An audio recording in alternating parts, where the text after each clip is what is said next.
Yeah. Team. Should you want Adtaxi team to make as an organizer? Yeah. Change presenter means. Okay, that's all I need to do. Show my screen. Okay, now I can see everything. Cool. Okay. I think I had made you the presenter or something like that. So. Attendees on hold. Do you want to start broadcast up? No. Neither. Press *1 is all it says. Okay, we'll do that. So we'll use yours for questions, and then we'll use mine for the deck.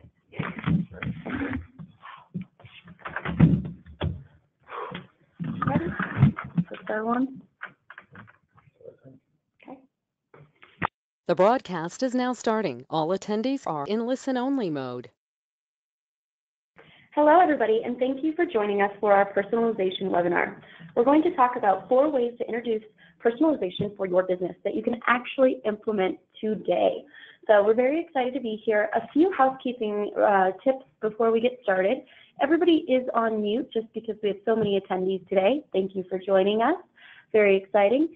So if you do have questions, please type them over in the question box on the GoToWebinar panel. We will try to get to any questions that you have today. If we're unable to answer all questions today, we will definitely follow up with you by email with an answer to your questions. Also, stay tuned for our next upcoming webinars. We are doing these twice a month, very exciting. And so we are going to talk about ROAS and some other buzzwords in this buzzword breakdown in the coming weeks. So you can always check out our upcoming events and upcoming webinars at adtaxi.com/events, or just go to adtaxi.com and click on events on the top bar. Without further ado, we're going to go ahead and get started. So today you have both myself, Kenzie Gaynor. I am the Director of Sales Development. I've had the pleasure of working at Adtaxi for going on, oh gosh, I think 7 years or so now, and 9 years in digital advertising. I've had the pleasure of working with teams across about 5 different countries, and fun fact, I'm a new mommy, so that is taking up all my brain power and sleep. With me here today, I've got Bob Batchelor. He's the Director of Customer Experience here at Adtaxi. Yeah, thank you for joining. He's been with digital advertising since before Facebook launched, not to put a date on him or anything. And he's got 2 wonderful children, a boy and a girl, and they're always out adventuring here in Colorado or on a beach somewhere, you know, all that good stuff. So very exciting. So today, what are we going to go over, Bob? Sure, thanks, Kenzie. I'm not sure with that introduction how old I feel now, but I'm starting to feel a little bit older. Now we're going to cover why personalize. Why is this buzzword going around there? What are some of the benefits with it? And then as much as there's benefits, what are some of the challenges that are out there? And then kind of what I consider the myth. There seems to be kind of the mystic part of that. And then we're going to go in with all our buzzword breakdowns. The goal is to break it down, obviously, into bite-sized chunks, easy, palatable, approachable. You know, make it so it kind of takes some of the cloud away from some of these buzzwords and make it so it's more approachable. I always live by Einstein's theory, or not theory, but one of his sayings was, of course I'm going to forget it, but... if you can't explain it to a kindergartner or something, right? Exactly. You can't explain it simply, you don't know it well enough. And then, so the 4 things we're going to break down are leveraging your data, talk about landing pages. We're going to cover off on 2 ways of retargeting with custom ads and dynamic ads. And then along the way, we're going to sprinkle in some ancillary tips, ways that we think maybe aren't necessarily personalization, but ways to help you increase your conversions and increase your ROAS on that.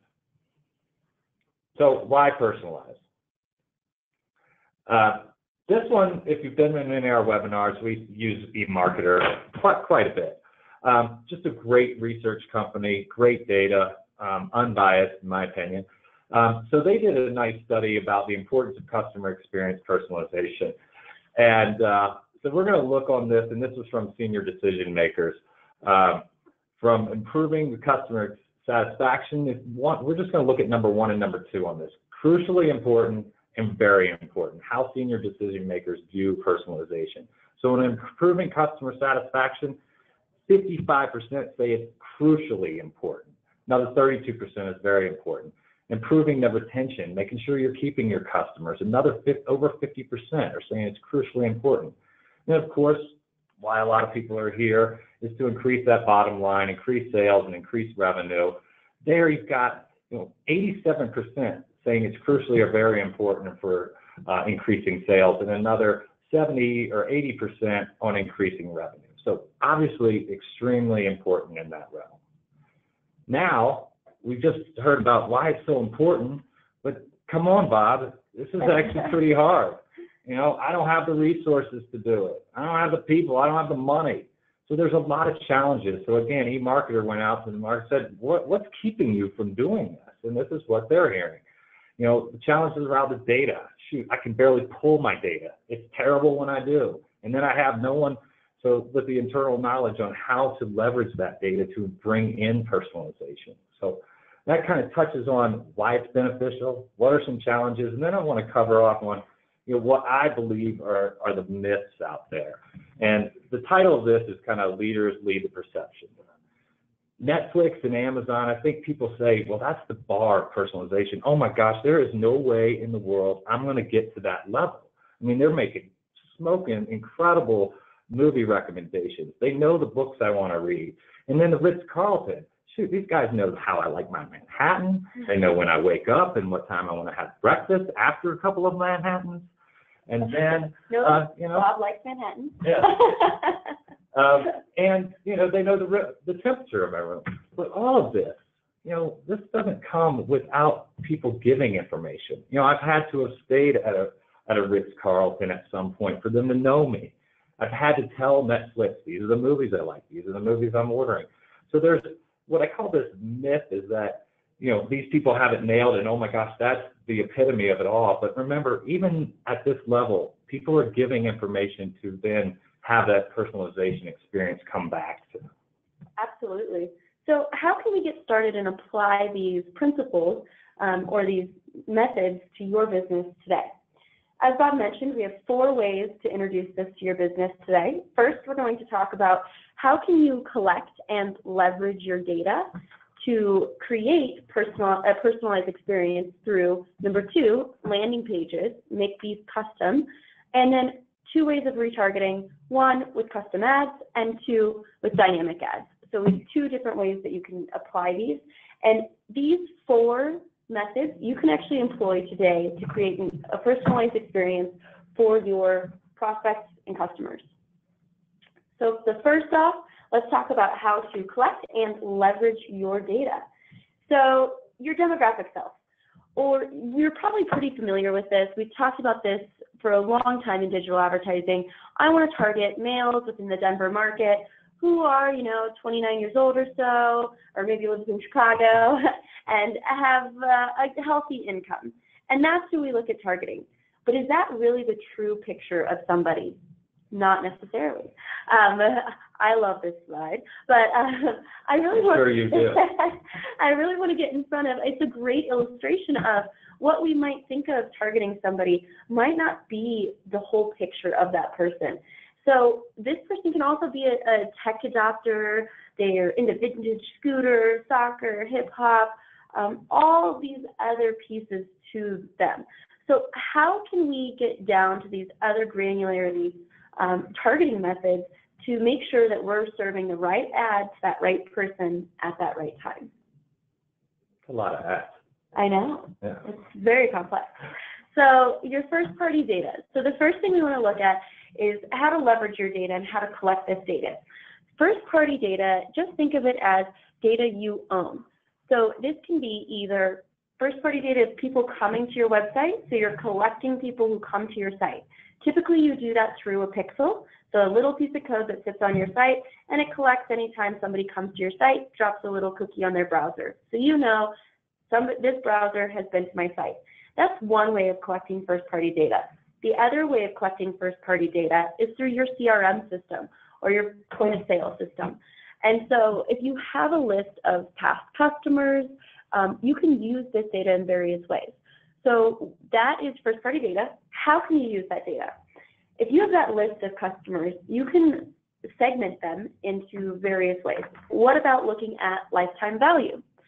Does somebody come back to you often? How many times do you sell to them over the course of your relationship with that customer? What about best customers? If I'm a furniture store, my best customer is probably a new home buyer who is going to buy an entire house full of furniture versus somebody who's older and maybe just needs a new lamp. So segment into best customers or your lifetime value customers. And so what you can do with this, because yes, they are already your existing prospects or customers, you're already doing business with them, and you want new customers, right? So why not take who your best customers are and find people that look just like them?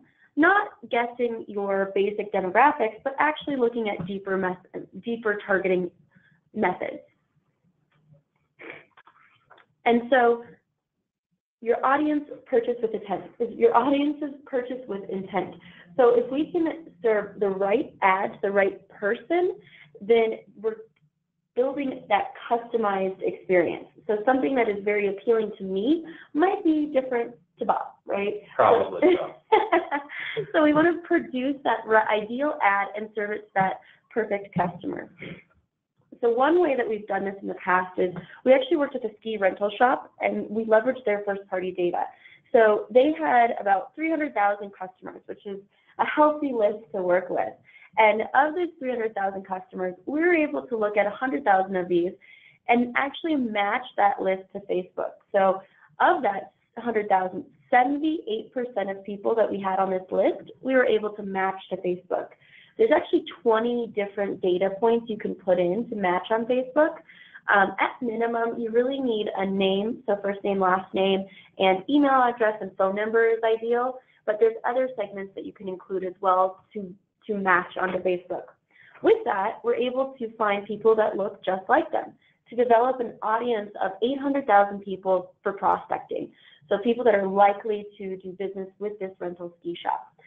Using these methods, they saw a 3-to-1 ROI on their online reservations, which is huge, and then inferred 6-to-1, so additional ROI based on children and other folks as well that they were unable to track, so it had to be inferred, but ROI. These numbers are staggering and much, much better than just a general demographic targeting.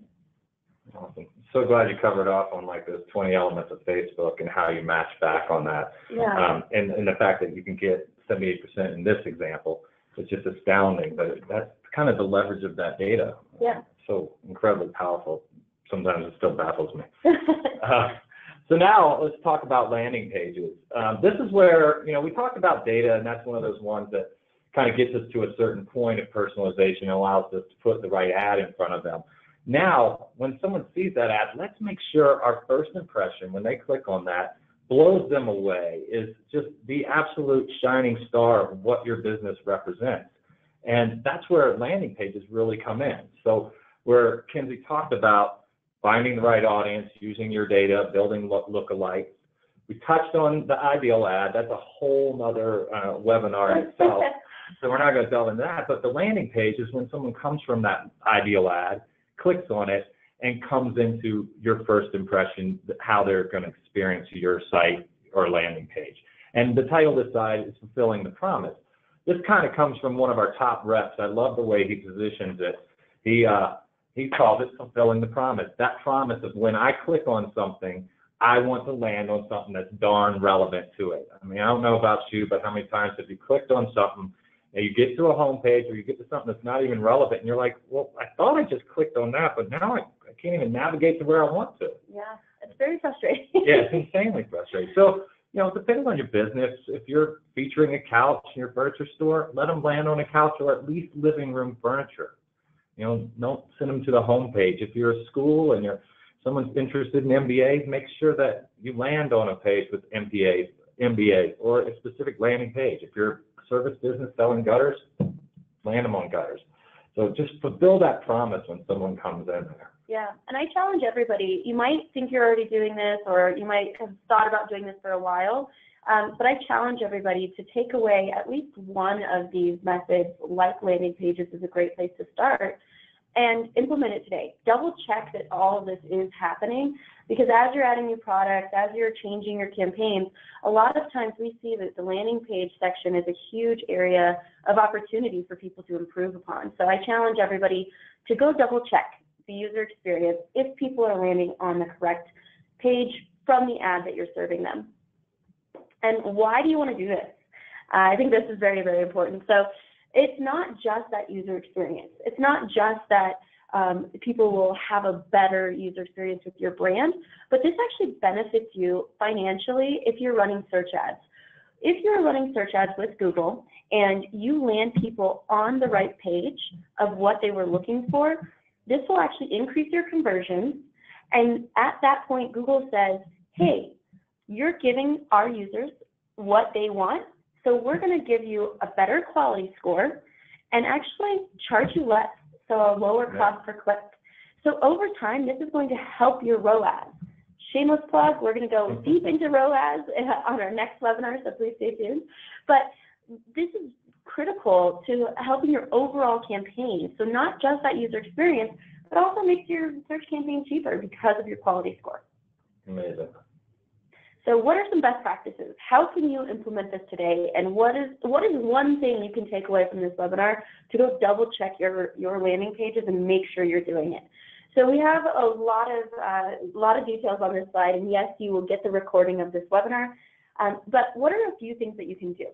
So make sure one of the biggest things is a strong call to action, and make it easy for people to find a way to engage with you. If somebody comes to your landing page and they want to sign up for something, make that button stand out. Make your phone number stand out if the goal of your landing page is phone calls. So make it easy for people to contact you and actually convert. And then one of our extras is, I guess a couple of our extras that we want to talk about is to make sure you keep your URL within your website. This is important for a couple different reasons, one of which, retargeting. If you have a retargeting pixel, which we'll go deeper into in our next section, on your whole site, it makes it much easier. Your retargeting pixel is already down, and we can retarget right off of that. Also, back to that user experience.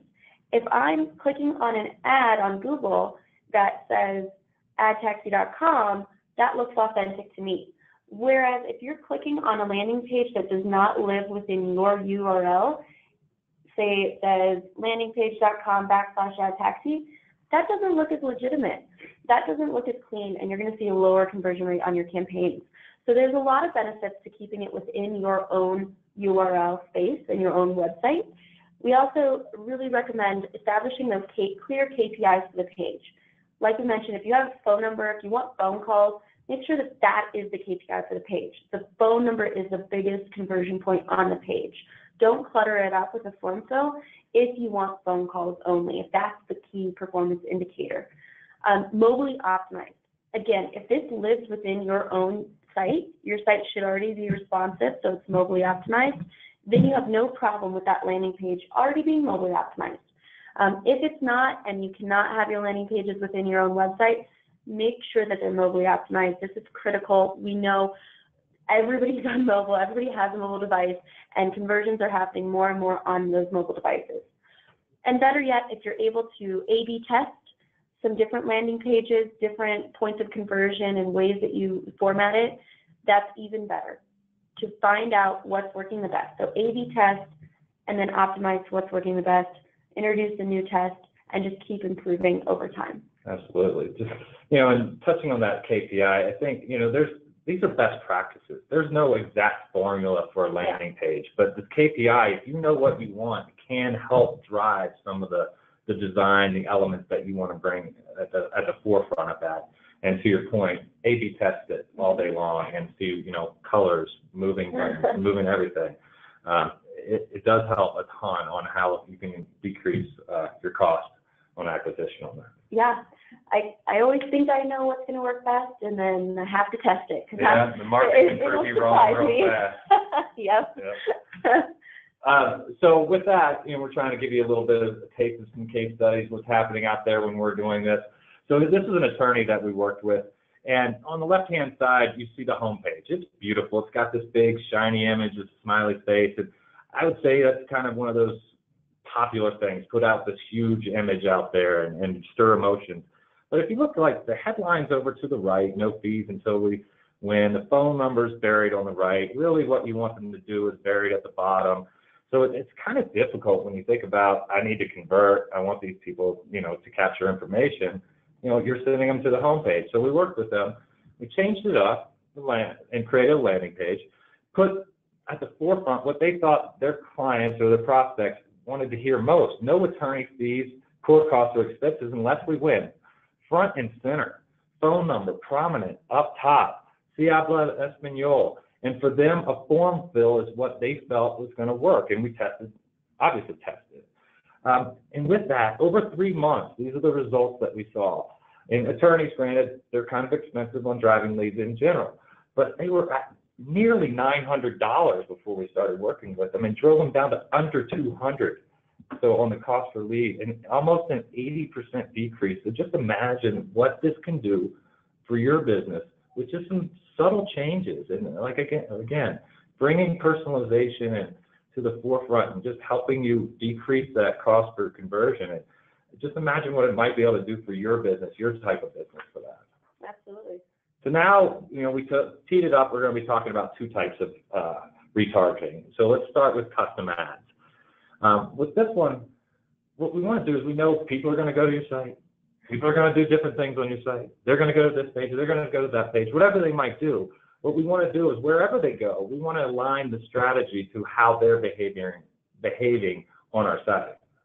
Absolutely. So how do we retarget? In this first section, we want to talk about how you can retarget across different pages on your site. Retargeting, in its essence, how it works is somebody comes to your site and a cookie is dropped on their browser. That little cookie, then we say, we want to target anybody who has that cookie on their browser with an ad. That is where you have looked at a website, you've looked at some products, and then you go maybe on Facebook, or you're on ESPN, or different various websites, and you now see that brand everywhere. And this can be a general message, or it can be something that is specific to what you looked at. So how that works is, let's look at it through an entire site that we want to visit. So I go to the home page.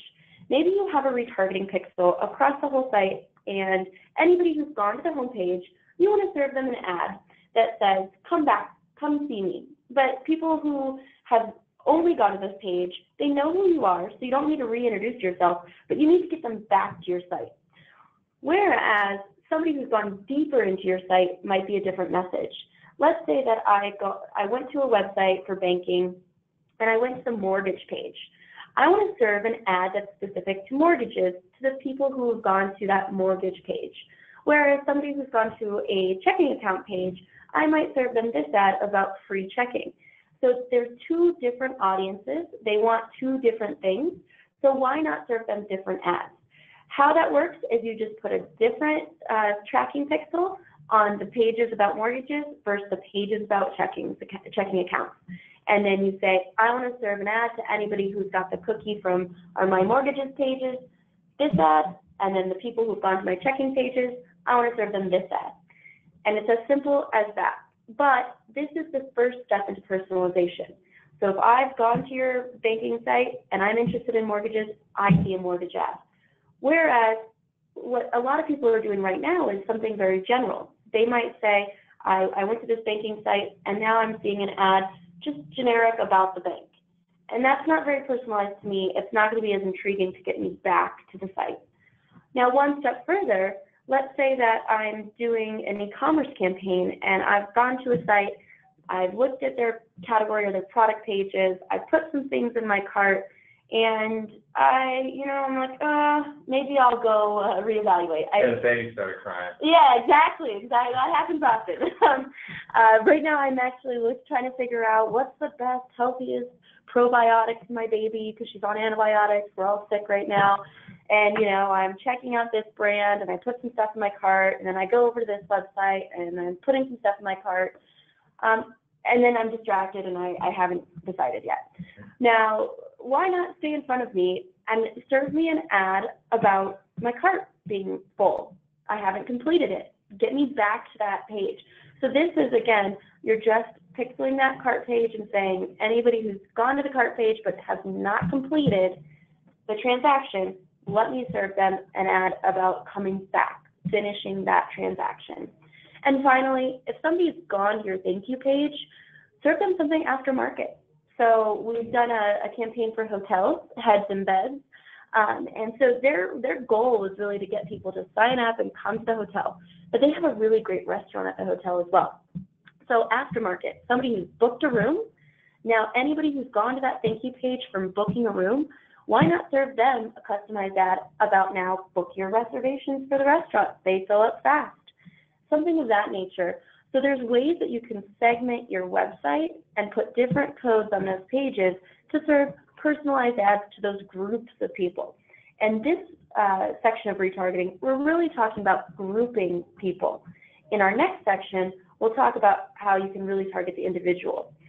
So the bid strategy, this is one of those bonus extras that Bob was mentioning. If we look at this entire creative process that we just spoke about, I've got the homepage, people have gone to the homepage, I want to serve them an ad to get them back to my site and push them down the funnel or push them down that path to purchase. Whereas somebody who's gone to the category page, I maybe want to serve them an ad about a case study of that product that I offer. The free checking, I want to serve them an offer or something of that nature. Somebody who's gone all the way to the cart page but hasn't completed, I want to remind them to come back, and then the thank you page. And so one of the bonuses we wanted to talk about is, depending on this propensity to purchase, I probably am willing to spend more money on somebody who's gone all the way to the cart page versus somebody who's only gone to my home page. So why not bid more on the people who have gone to your cart page than who are just at your home page? And that's what we like to do through a couple different options. One is recency pricing. So how recent did somebody come to my site is how I'm going to tailor my bids against them. So if somebody has gone to, in this example here, if somebody has been to my site within the last day, maybe I'll bid $16 on them to get in front of them. Whereas if somebody was at my site a month or two ago, I might only bid $1.50 or $2 to get in front of them. So think about your sales cycle and how long it takes for somebody to come to your site and then convert. Let's bid appropriately to them. And same with frequency. If I've shown an ad to somebody 7+ times and they have not come back to my site, likely they're probably not going to. So I'm not going to spend as much money on somebody who has seen my ad 7 times versus somebody who's only seen my ad once or twice. I will spend more to get in front of those folks. So recency and frequency are some bonus materials that we'll talk about in future webinars in more depth than today. But think about these as well when you're personalizing your message. Personalize your bid. How much are you willing to pay for different individuals?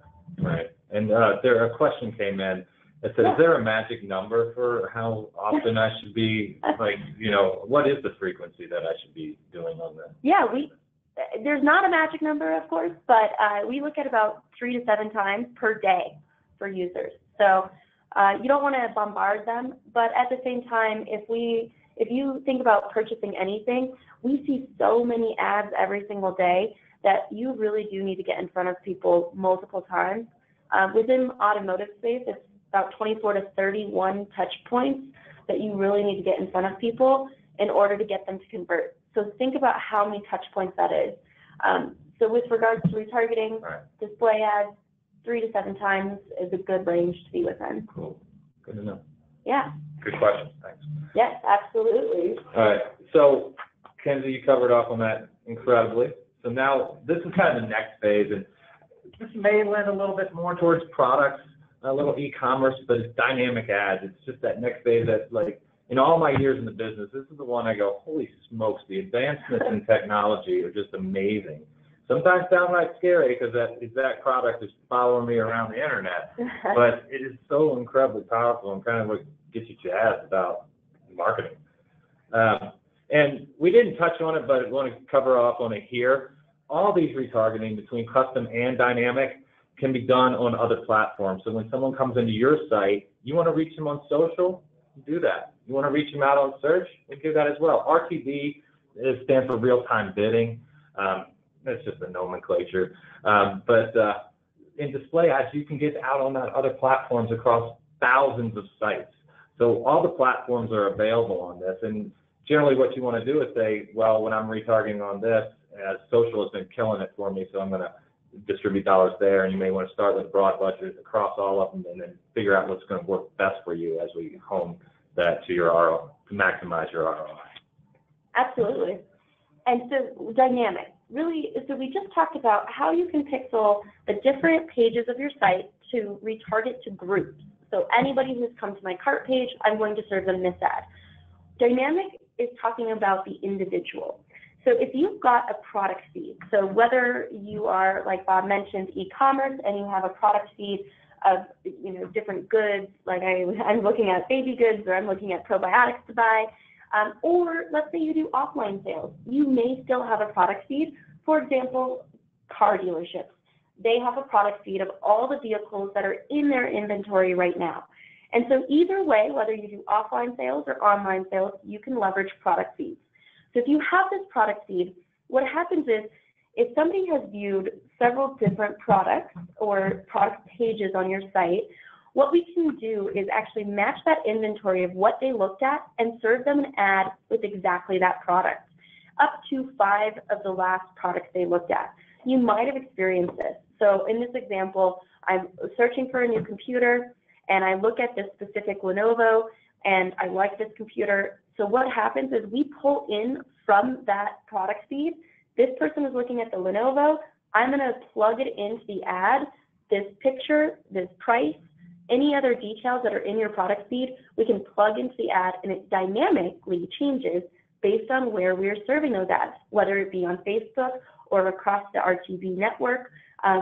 Shameless plug again, we've done a couple RTB webinars. So if you're confused about what RTB is or programmatic is, you can check those out at adtaxi.com, click on the resources page, and we'll go in depth into what RTB is talking about. But this is essentially how dynamic works. It's taking your product feed and saying, this individual looked at these 5 products, so let's serve them these products. And you can do it in various different templated ways. This single frame is showing 1 product at a time, and the user can toggle between up to 5 products. Maybe you use a thumbnail where I can see a couple products on the left that I looked at, and then the main product here in the center, or multi-view. Another way that I love this at is displaying, let's say, a couple different ones, in a view, and then I can toggle again between these products. And the best thing is, these are the last 5 items that I looked at. So my ad is going to look different than Bob's, because it's going to be the last 5 that I looked at versus the last 5 that Bob looked at, which is very, very effective. The other thing that I love about this is, let's say that you are all out of these sunglasses on, I'm not even sure what to call these ones in the middle. They're almost blue blockers. Yeah. They're not Smith. Yeah, okay, whatever they are. But I don't know if I can rock them, but I like them. Let's say that you're out of that product and you remove it from your product feed because you no longer carry it. We will no longer serve it as an ad. So it's dynamic in the sense that if once you shut down a product, it's no longer in your ads. Same thing, if you add a new product, it doesn't require, to your product feed, it doesn't require you to email an agency and say, hey, I've added this new ad, this new product, can we build ads? It's already running in your ads because it's whatever users have looked at. So it's very dynamic and happening in real time. You can also do this on Facebook. So the last couple examples we looked at were for RTB or real-time bidding display. So across various different websites people might go to, like ESPN or, Sally's Cooking Blog or whatever it is. Whereas now, let's look it up on Facebook. If you're a Facebook user, you've had to have seen these too. They're some of my favorites, but carousels work very, very well. They show and feature 1.5 ad at a time or so, and they allow me to toggle through or flip through several different ads. I get hit with Wayfair all the time on these, And let me tell you, I will sit there and flick through like 20 different products because there's some cool stuff, and I love them. And the great thing is again, this is pulling from your product feed. So you can pull in if you have a deal, so 20% off. It also is pulling in that specific landing page for that product. So each of these, whether you click on the pot or the toaster, it will take you, you can put a different URL for each of these products and land you, again, on that page for that product, giving a very personalized and good user experience. On the right-hand side, we see collection ads. These are relatively new within the last year or so. They're very, very effective. I love it because you not only get to include your ad at the top, so if you see the video here, you can talk about why choose you, why choose Adidas, why Adidas is cool, and then below, feature the 5 products that person just looked at. Or you can use these also outside of retargeting. You can use these if you just have products you want to feature, but with regards to personalization, we like to look at the last product somebody was viewing on your site and serve them that ad. And search. Search is a bit different because it's not going to be a visual ad. It's a text ad on the search results page. So if I'm on search and I'm actually in the market for a vehicle right now, new mom, you know how that goes. And so can't drive my old 2007 Beater anymore. It's not safe. So now I need to look up a new car, which car shopping, not my favorite. Oh, come on. It's so fun every weekend. But you know, once you determine the exact vehicle you want, most people are going to search that used 2013 Ford Fusion near wherever I live. It's very, very specific. And so with this dynamic retargeting, what you can do is actually pull in a feed. So you can use this as retargeting or just long tail or dynamic search. So I can use your feed of all the products on your site and only bid for people searching for exactly what's in your product feed right now. So once you sell this vehicle and it's off your feed, off your lot, we no longer are going to bid for that used 2013 Ford Fusion. Similarly, again, you can use this with any sort of product feed you have. You don't have to be an auto dealer, but this is very, very effective. What I think is key on that, depending on your type of business, is think about the customer satisfaction. If someone calls up and that vehicle or that product, whatever it might be, is they're looking for is gone. Mm-hmm. You know, you kind of just discourage them. They go, oh, bummer, and their experience is good. Keeping that live inventory is just an incredible way to make sure your customer service is pristine in that. Absolutely. So dynamic personalization has worked for other people in the past. I promise it's not totally new. So and this is again an automotive case study. And so if we look at this, we were able to use dynamic ads like we talked about just previously with regards to retargeting. So the vehicles that somebody had just looked at, let's serve them ads with that vehicle in the ad. Across social media, retargeting as well. And when doing this appropriately and leveraging that feed, we're able to see an 85% reduction in the cost for VDP, which stands for Vehicle Description Page. So essentially their product page. And this resulted in a 400% increase in VDP views, so Vehicle Description Page views. If somebody is looking at the end product of what they want to buy on your site, that is the best indicator for offline sales. That is the best indicator that they will come and actually purchase from you. And we've done a couple tests, and we've seen that increasing product page views actually is the best indicator to increase price quotes. So people asking for an actual quote on the vehicle. It's the best indicator of a purchase. Yeah, it's like upstream process that trickles to that. Yeah. Absolutely. So this is a very, very strong case study. Let me change trickle all the way to like rushing water. 400% trickle. Yeah, exactly. Yes, yeah. And then we've got to do our shameless plug, right? So who are we? We saved this for the end so we could maximize your time as well. But We are not a small agency by any means, and we've been around for a long time, over 9 years, and we have over 250 employees across the country. We really work with businesses across the entire United States, but we have physical offices and locations in 12 of the top DMAs, headquarters here in beautiful Denver, Colorado. And the great thing is people are seeing success, rolling 93% retention rate, which is incredible, I think.